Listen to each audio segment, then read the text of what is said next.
Hello, and welcome to another edition of Health Solutions with Shawn and Janet Needham, where Team Needham discusses everything healthcare. I'm your host, Shawn Needham, along with my wonderful wife, Janet, and we are streaming live from the Team Needham Abode podcast studio, and we are super excited to have Christian Elliot on our podcast today. He's been talking about the unbreakable human spirit, and we may even talk about some other things too. He has a successful coaching business along with his wife, Nina, health coaching business. And he's been doing this for over 20 years. And I am super excited to have him on to help us realize our goal of this podcast, which has always been and still is to educate and empower individuals to take charge of their own health. So, Christian, welcome to our show. Well, thank you for having me. It's great to be here. So tell us a little bit about yourself and your history of coaching with your wife and how you got to be on this podcast. Sure. Well, so back in 2003, I just graduated from grad school and had the need to really double down and focus on my health because I had burned the candle at two ends for way too long. My health was not great. My joints were degenerating. I was sick frequently. And I had to really rethink, geez, if I fast forward this to when I'm 50, what is this going to look like? And so it really was a chance to step back and say, what do I not know? I had the good fortune to meet a chiropractor after going to half a dozen different medical professionals who could not help me.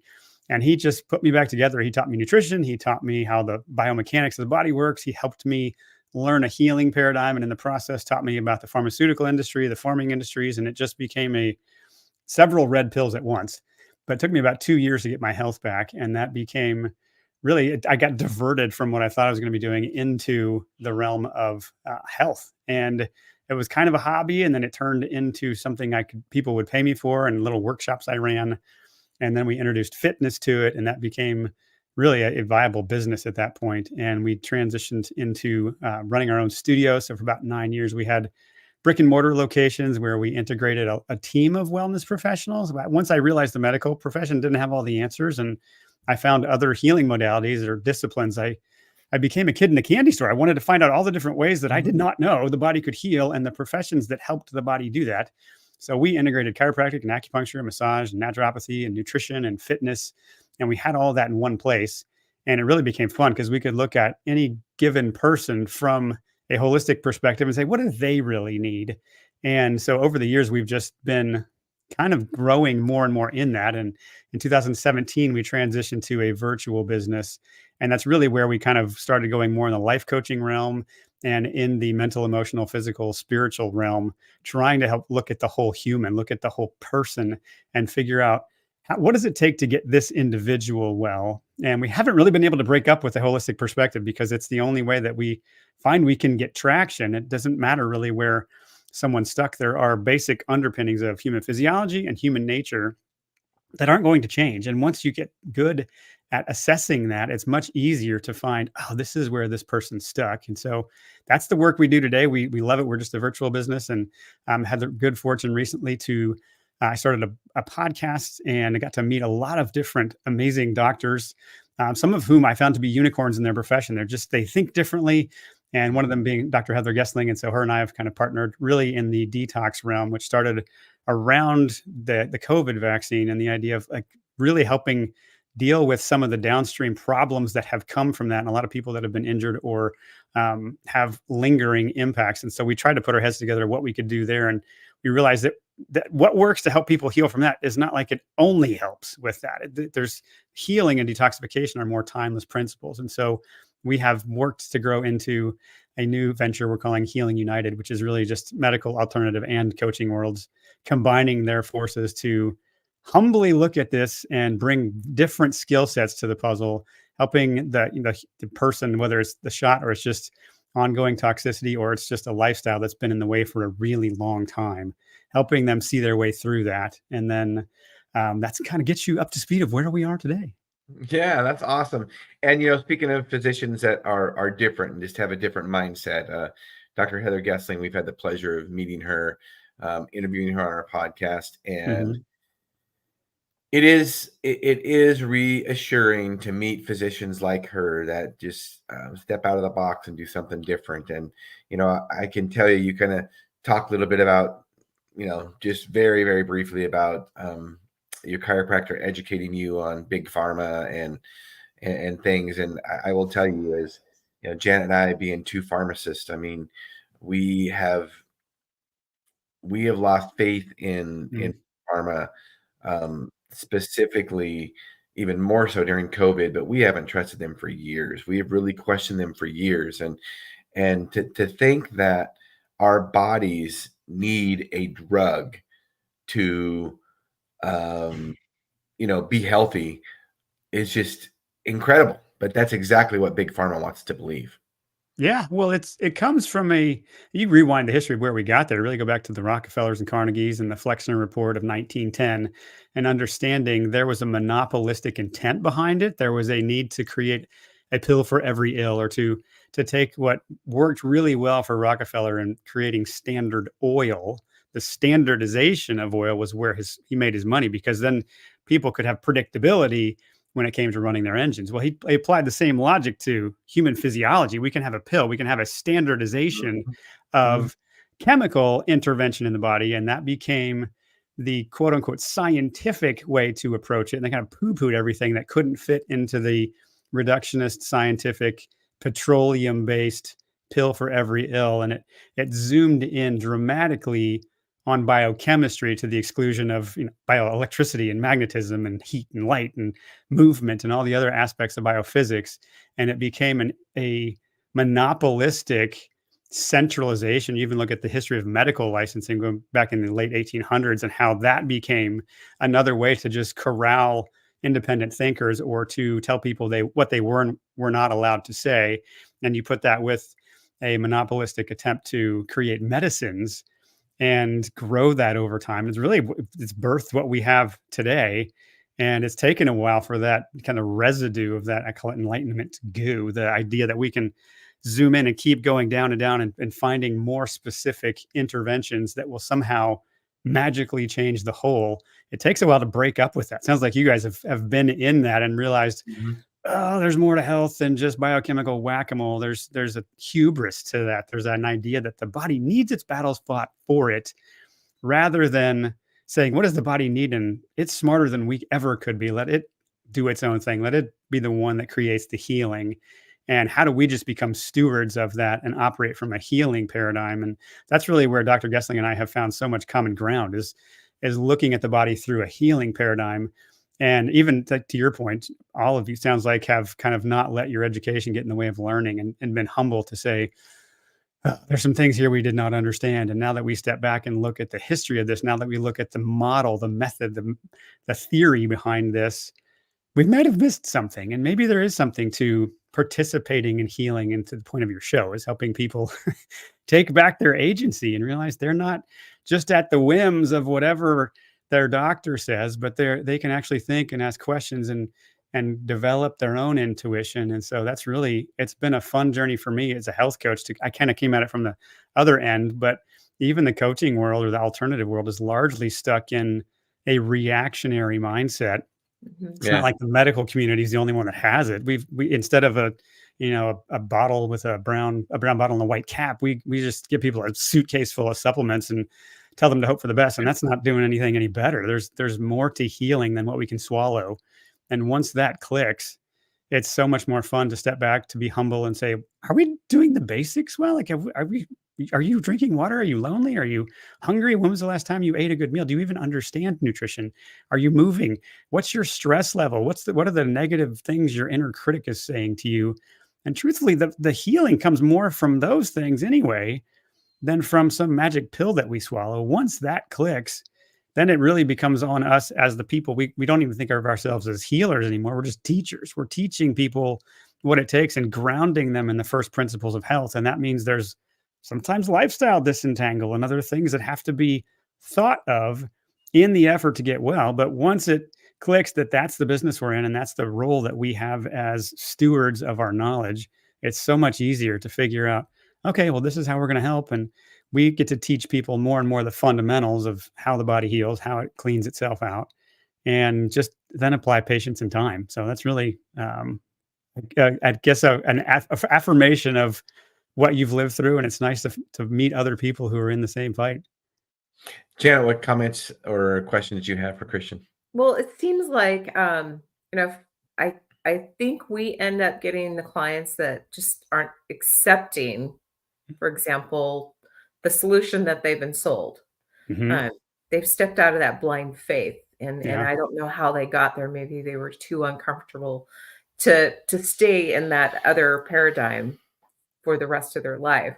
But kind of tell me how people find you and how you think they got to you, because I think there's always the journey on there that people end up in our realm and how we end up helping them. Yeah, I think my experience is that I didn't set out for it to be this way, but we've tended to collect the people who've gotten to the end of what I call the medical or alternative merry-go-round. They've kind Mm. of run the gamut of the, you know, poison your body back to health in the medical world, or that when your body parts break down, then we can cut them out and throw them in the trash, and you can poop in a bag the rest of your life, or we can medicate you when you're missing your thyroid. We can take out your gallbladder. We can shrink your stomach. And at some point, the gravity of that hits them, and so they shift to the alternative realm, looking for people that can help. And that's my comment earlier. They just typically end up with one specialist who I've renamed partialists. Like they're people who look at a part of the problem, and the more specialized they get, the more they lose the big picture. And so they kind of go through, maybe it's this way of eating, maybe it's this particular discipline, and maybe I can supplement my way back to health. And when that finally doesn't work, then they're typically ready. And I think we share a similar demographic in terms of the people who are finally ready to look at this more holistically. My sweet spot is kind of the 60-ish plus or minus female who's finally ready to say, you know what? I only have so many tries left, and I don't want to get it wrong anymore. I've contributed to this problem, and what I have been doing, if I'm honest, doesn't actually help. I haven't healed.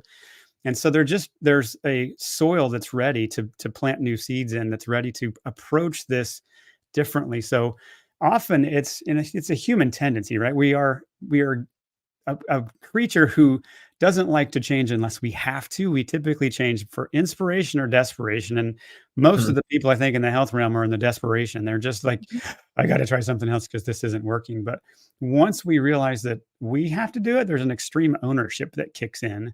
And sometimes we still find people that are like, just tell me there's probably this one pill I haven't thought up to swallow yet. There's this one, if I just find this one healing modality, and it's kind of kindly letting them know that there's more to it than that, but it's okay. And we're going to walk you through a healing journey. We're going to look at this a little more broadly. And when you can make accessible the fundamentals of health, of good water, and how to eat well, and how to move your body, and recognize that the biggest block you have might be a mental emotional puzzle. It might be that your bully from childhood, your narcissistic parent, or your sibling that you're estranged from. Sometimes those are the biggest reasons why you're having a hard time healing. And there's just in that, kind of back half of life, the legacy phase, where we become much more retrospective, where we look forward and we're like, you know what, I don't have forever. I think this show ends. And so maybe I need to rethink this. I think anybody in that headspace is primed for a breakthrough if they're willing to just take some ownership, be brutally honest with themselves, and say, okay, this may take a little bit longer than I thought, but I plan on being around for longer than another year or two. So what would it look like to move into a lifestyle, to move into a healing paradigm, to make sure I don't miss out on the adventures with the grandkids, that I'm not watching life from the sidelines and limping through the last few decades of life. I want to finish strong. There's something that clicks once you hit 50 or 60, or depending on the person. Sometimes it's earlier if you've tried a lot of things, but that's, I guess, my lived experience of the people who have come to us, and what's going on in their head when they're trying to get well. And so we titled this The Unbreakable Human Spirit. So tell us how that fits into this picture. Well, the humans are funny, and we're predictable, and we're predictably irrational at times. And Mhm. and we can humorously look at that and say, yeah, you're kind of special, just like the rest of us. And there's something about your lived experience, or what you're trying to accomplish in life, that once you kind of have a better map of reality, and you see that humans, no, like I've had the good fortune to coach people in every decade of life, from before 10 up into the 90s. And one thing I can tell you is that every human wants to feel like life is moving forward. We want to feel like we're progressing, like we're getting somewhere, like we have, if we just look back at recent weeks, we can have some evidence of progress. And that longing never leaves us. It is always part of being human. And even in the most depressed funks, people just, there's this like glimmer of like, I want it to get better. And that's essentially what we're talking about. That is the part of the human spirit that isn't quenchable. And it flies in the face of the so-called Great Reset, where they say, we're going to take all of your stuff and you're going to like it. Essentially, you'll own nothing and you'll be happy. No, we're not. There's a kernel of the longing to own something, a pride of ownership, of wanting to say, I made this and I want to sell it. I want to see if people like it. Or we're just creative by nature, and that can't be rooted out of the human spirit. But when it's allowed to flourish, or when it feels like it has a believable outlet, and often that's a frame of reference of somebody kind of like us, which is another reason we need community so much. But when we feel like we have an outlet, there's this drive that comes in us, and we want to make things. And humans, that we've survived every rough patch of history, and we are still here, and there are more of us than ever. And that's a testament to a human nature that longs for growth, that longs for purpose, that longs for the ability to go to work at something and believe we have a chance to influence the outcome. And when that just gets a little bit of oxygen, when that gets a path forward, it's easier to go to work on the thing today because, oh, I know why I'm doing this again. And we're not stuck in a past that pulls us back too much. We just need some people around us to believe in us enough to be sometimes pull us up when we don't have the strength to pull ourselves up. But that cannot be rooted out of the human condition. And the more that we can fan the flames of that, or recognize that, you know what, if I'm honest with myself, I really do want this to get better, even in the worst of situations. Sure enough, we find the underpinnings of the motivation we need, and we don't always have to act from desperation. There's a will to try. There's even a defiance to say, you will not break me, and I will find a way to get through this. And who of us couldn't use a little more of that sometimes? Gritty is sometimes the best way to move life forward. And we become scrappy when we think there's a chance that we could influence the outcome and defy the ones who want to take away our autonomy. So there's much more I could say about that, but that's a short answer to your question. There's a lot. My mind was going like this with questions because there's so much to unpack. And I was just going to say autonomy. So a couple of things, and it's still on topic, maybe a little bit off topic, but first of all, I like what you said about property. I don't remember if you mentioned property, but humans owning something and being able to take ownership in something is very important. I believe private property rights is a fundamental human right. It's one of the things that is a right, I believe, and only life, liberty, and property, right? Yeah, right. Our private property, and that means things we own. That means our own body. That means And when somebody takes that away, i.e., a government entity is usually the only people that can take that away. It is demoralizing to the human spirit, and I think we found that out during COVID when our private property rights were taken away by where we could travel, by what we could put in our bodies, by having to wear masks, things like that.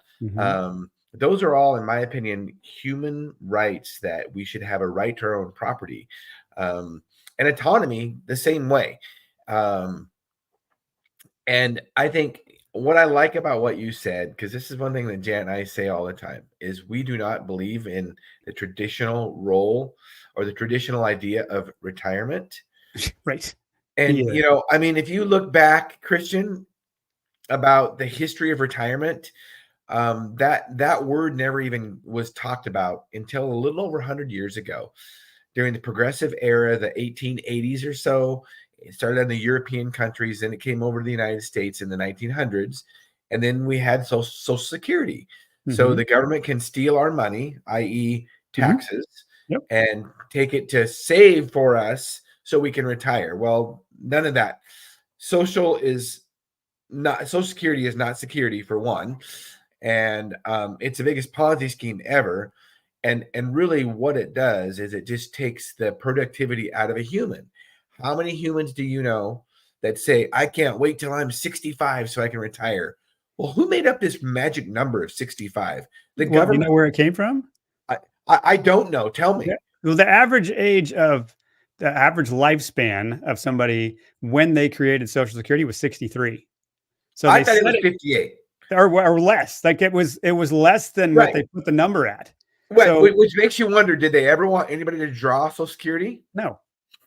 Right. It was just to your point, it's theft. And it's this illusion. Like if you can scratch and claw and outlive most people, then we might pay a little bit after we take your life savings, or we pigeonhole you into this little living at the poverty line so that you can continue to scratch and claw if you make it that far. Like once you understand the systems that were developed, and we what the people in power have over us sometimes is they have two major things. They have the ability to think generationally, and they have a systems level of thinking. And they think on how can we create a system that meets our objectives and gradually implement this. And Social Security is just one example of that. Yeah. And one thing I like about what you said is that, you think humans should, from what you've found from your coaching business, is that humans like to progress. Mhm. Well, if you just retire and sit on the couch and do nothing, that's not progression. And I believe that we should, when you look at historically, people retired when they died. Right. I mean, seriously. And I mean, if you do something you love, and you never work another day in your life. And Jan and I say we're never really going to retire because we love what we do. Yeah. Well, you might shift to what you do. You might change the number of Exactly. hours you work at it and adjust for aging or other aspirations to hit you. But you, like to your point, you die when you stop working. It's kind of, if you look at the actuary tables of people who finish their whatever career they're in, and then they kind of just fall off a cliff, they just flounder for the next few years because they have no purpose. They don't have anywhere to aim themselves. And they hustled so much to get to that point, but they didn't give much thought to what comes after it. That becomes a steep decline, and it doesn't need to be that way. So just kind of breaking up with the retirement mindset to begin with, and always having goals, and just having the mindset that I'm going to work at something. And when it's my time, when the use by date is up for this body, I'm just going to hand off what I was working on to someone else and let them have a turn with it. But that mindset really does get in the way of health, of healing, of progress, of any number of things. And I'm happy to hear that you pointed it out. Well, we have seen that happen more than once in many clients that, they hit that retirement and they're so excited for it. And then it seems like it doesn't take long for that progression of illness to come in. Yeah. And they accepted it. They well, that's just the way it goes because I'm retired and I'm at that age. But yet we still had those clients that, at 90 some years old, we're still living and choosing that as well. And I think we're hitting on something that I think that works well for what you do is that, you have to have a belief. Yeah. You have to have something to hold on to say, hey, this is not the way I'm going to go down. This is not the way I'm going to live my life. I just can't quite, there's that silver lining. I can't quite accept what you're telling me that after I retire, that this is over. There's nothing more enjoyable anymore. Yeah. Like if you have the view that your best years are behind you, what are you getting up for? And you're just managing decline at that point. It's not near as fun of a way to go through life. But when there's a new horizon, and sometimes it helps, okay, how many 5 years do I have left? You can think of it in terms of a bigger project that you want to work on. But sometimes it's watching the grandkids grow, or finding an injustice that really bothers you and saying, okay, well, what would it take to make a dent in that? Where could I contribute my life force to making that less of a problem? And sometimes that means, I think there's some of us that need to go on the systems level and think and figure out where some of these downstream problems are coming from. But for some people, that's cleaning up the downstream problems of widows and orphans and teen pregnancy or whatever the problems are. Somebody needs to focus on those, but there's an endless supply of them. And it can't be that you're not interested in any of them and none of them bother you. So that, to your point, if you just retire and then you go play bridge and sit on the beach, and you eventually just feel like you're taking up space and you're just kind of a resource hog. And nobody likes to feel like that. We don't like to feel like a leech or a louse than somebody that's really not contributing. Your motivation comes back when you find a place where you are contributing. And that can just be mattering to a grandkid. That could be enough, but it's some reason to keep going. And if you're having a hard time turning the engine, that might be the mirror to look into. Like, oh, this is where I'm lacking. I don't have any purpose. I don't even know what to aim myself at. And often the society tells us that because you can't move at the speed of business anymore, therefore we don't need you. And it makes you feel like there's no place to contribute. Well, defy that. So, no, maybe I'll make a difference in some other arena, but I'll go make a difference at my pace, and I'll do it in the way that I want to do it. So sometimes that means you have to get a job and you're a greeter at Walmart, or sometimes that means you're out there innovating and using the life savings you built to go invest in something, and knowing that you really can't take any of it with you. So why not put it to work on something? And if you can start to think generationally, it does so much more. If you can think systems level, there's no shortage of new systems that are needed to replace the ones that are currently centralizing and enslaving us. And go have fun. Like, what problem do you want to solve? And once you're in that headspace, life's so much more fun because you see purpose everywhere you look. Yeah, that is so true. I tell you, man, we could go on for hours about this. We really, have a lot of common links there, and I'm not surprised that Dr. Gesling put us in touch with you, because we definitely think the same. And speaking of being productive, is that and aging. I was at the in Australia a few weeks ago. I went to the mountain bike world masters championship. I Nice. was racing there, and there was a guy that stood on the podium. He was the only guy in his age group. He was 80 plus years old. That's all I know. And Wow. He was racing a mountain bike. I mean, which is just, that is so inspiring. I mean, Right. And there's people that are my age, 50, 52, 53, and they basically think their life is over and they can't do sports like that. It's like, sure, you can. Mhm. It's all in the mindset. Yeah. Well, and if your mindset is you have a patience for the healing process or for the progression process, and unfortunately, we live in a society that shows us or markets to us all the outlier stories of so and so got in shape in 3 months, and you can do the same. And we see these people who were at the precipice; they just needed one more thing to nudge them into a healing world, and most of the time, it takes a little bit longer. So I like to say I'm not anti-aging. I'm pro-aging gracefully. It's going to happen. I can't make it stop. So how do I do this well? And that means I get to curate a list of habits that will keep me active and functional and protect the asset, to borrow a phrase from Greg McEwen. Like, just, I am the asset, and I have to work to protect it with how I manage my time and my stress and the habits that I have. And it's totally possible to go mountain biking in your 80s because you just saw it happen. So then the questions become, well, how is that possible? What does that person go through, and what kind of lifestyle did they live, rather than what pill did they swallow, and what biohack did they use in order to be able to do that? And there's so many things that come together. But first, you got to have the mindset. You got to have a will. You got to have a spirit that can't be broken before you can even get to those things. So yeah, I'm thrilled that you had that frame of reference of like, dang, like, I guess I got to level up. If that guy's doing it in his 80s, right? I got something to shoot for, right? Well, and even at that, there was a guy in the 70 plus class. I actually pre-rode with him on the course before the race a few days before, and he beat me. I mean, he was a former professional, and he beat me, and he's in his 70s. I mean, that is inspiring. Right. Well, I think, one of the things that I hear a lot with patients is sometimes we don't give ourselves permission. Like, we hold ourselves back, and a lot of that needs to be unpacked. And I think that's where somebody like yourself comes in, is that you're unpacking these thoughts and these habits and these things that we've learned. Mm-hmm. So we have permission to get past what we have put upon ourselves.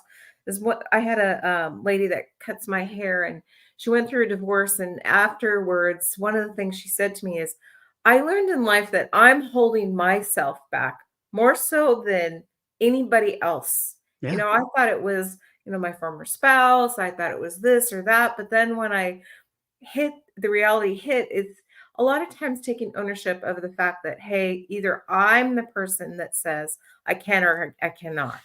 Mm-hmm. Yeah, that's probably, to your point, you picked right up on it. The thing I spend the most of my time on as a coach is looking for. I've become a quick study at finding the limiting beliefs people have when they frame reality through a binary. One of the best ways to find it is when you use the word can't, don't, always, every, never. Anytime you're using those phrases, you've lost nuance in your thinking and you've painted yourself into a corner where you can't change, or where reality is fixed and there's nothing that can be done about it. And as soon as the penny drops that, wait, that would be evidence of a limiting belief. Rather than saying, I'm not a morning person, I'm bad at names or silly things like that. He's like, well, historically, I've had a challenge getting up earlier in the morning, or, I could work at finding better ways to remember people's names. You lose the I never can do that. Everybody else always does this. And every time I do it, it goes that way. Stop it. Think harder. There's a way out of that. And once for your person you just mentioned, it finally clicked like, wait a minute. I was telling myself a story and that was a crappy story. There's a different way here. And I just hadn't seen it before because I was stuck in the rut of thinking a particular way. And once you're willing to break up with that, or you replace kind of this fixed thinking with two majorly important virtues, humility and curiosity. Wait a minute, I don't know everything. And so I wonder if, maybe I'd run the thought experiment. There's no penalty for it. Maybe there's a way I could get in shape and do a mountain bike race in my 80s. Maybe there's a way I could lose the weight, or maybe the body does know how to heal and it's just going to take a little bit longer. And I wonder what it would take to find that. Once those thoughts click, it's so much easier. And you realize, geesh, I've been stuck in this limited thinking for decades. It's so much fun to break up with that, because what you see instead of this, dark cloud of possibilities, you just see vistas of too many things that you actually have to get choosy. Like, gosh, I could accomplish any of that. So what do I want to do? And finding what really lights your fire.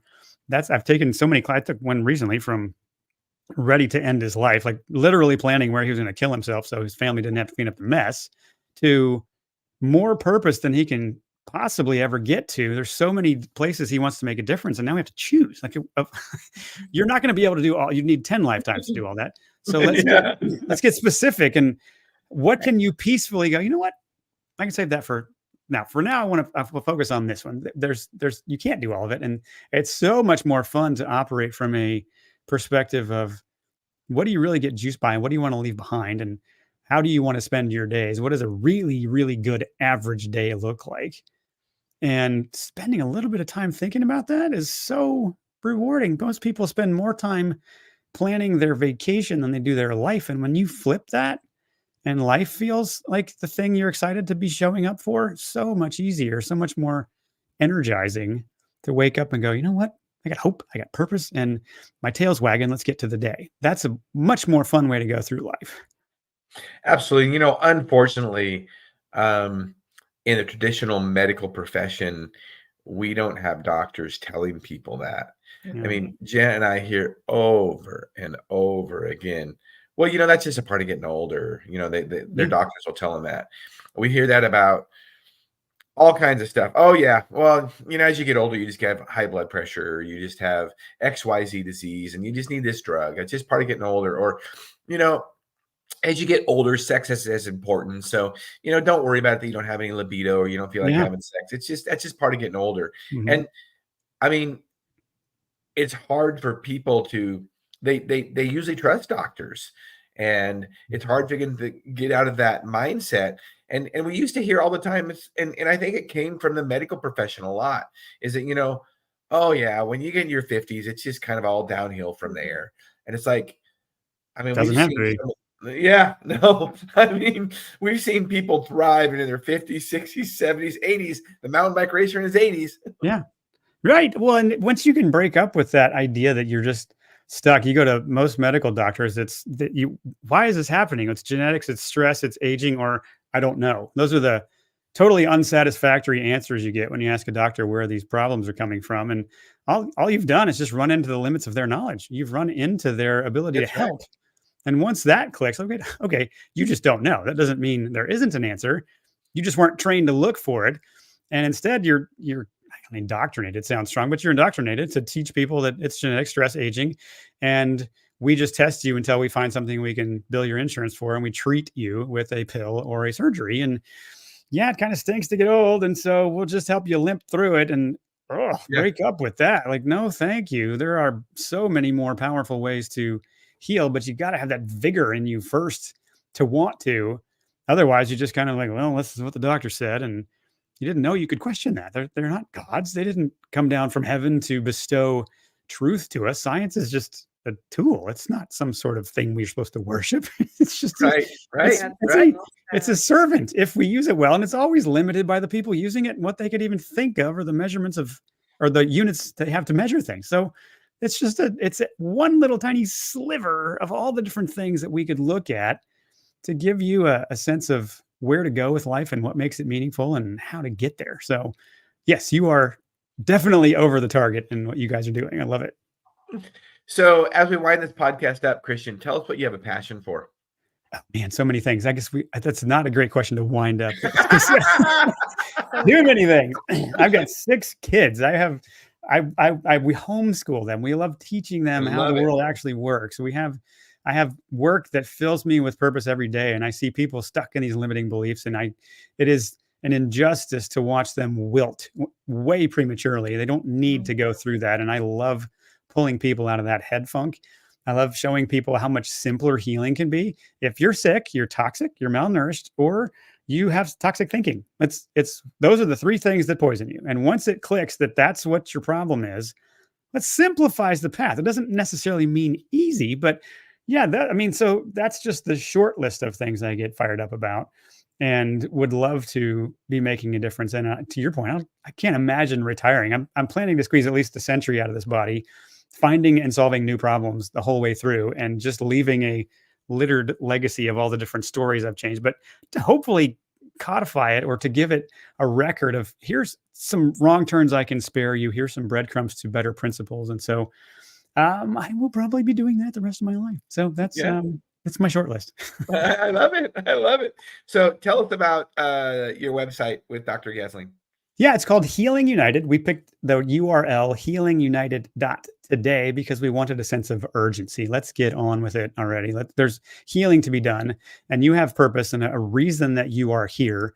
And so we've really honed in on detoxification and a healing paradigm. So it's getting the stuff out of us. Most people don't understand how toxic we are, and that there's over 80,000 chemicals that have been birthed in the last 100+ years. And the average body burden is hundreds, if not thousands, of chemicals that interact with each other and gunk up all of our engines. And so if we can get that body burden reduced and we can get the purging systems working, we can nourish the body deeply, you can heal just about anything. So that's really what we've done. We've created a free 2-day workshop. We've got 5-minute videos you can watch to help learn about detoxification. But we just go out trying to build a lot of goodwill. So we've put our different backgrounds together into a 2-day event that really just helps people see what has previously eluded them about how to clean their body out and how to heal.